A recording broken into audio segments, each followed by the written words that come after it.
Question from Jill. Hello, Jill. I've heard you talk about the positive intention or purpose of a symptom. Can you please elaborate?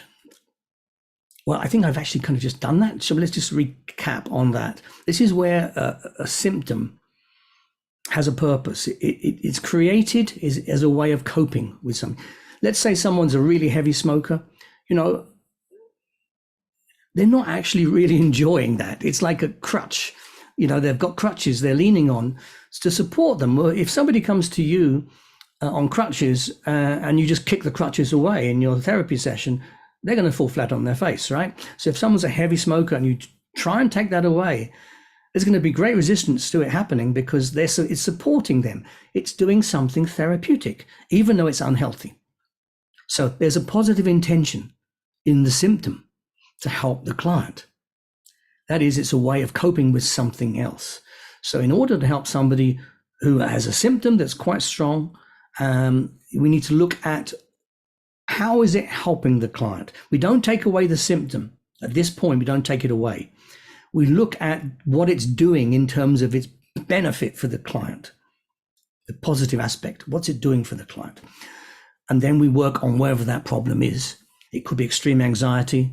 We talked about context, didn't we? So extreme anxiety. Okay, where is this extreme anxiety? Are they now retired?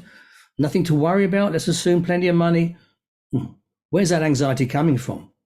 Fear of death? Something? I don't know. Okay, let's say they're still working and they're in a job where they can smoke as much as they want. Okay, and they're smoking continually, but they're under pressure all the time, So the anxiety, that's the cause of the smoking. But what is causing the anxiety? Go back one step. What's before the anxiety? The context. Let's say under a lot of pressure at work. So how do you change that? Well, two ways. You can change the actual job, change the context. So they're no longer working in that field. They've moved to a job where they're not under pressure. Okay. Or you can change the client's way of dealing with it. That's in many cases, it's harder. I've lost count of how many clients I've actually helped by getting them to just change from one context to another, even from one country to another. I did that myself years ago. So I know it works. Okay. So come back to your question.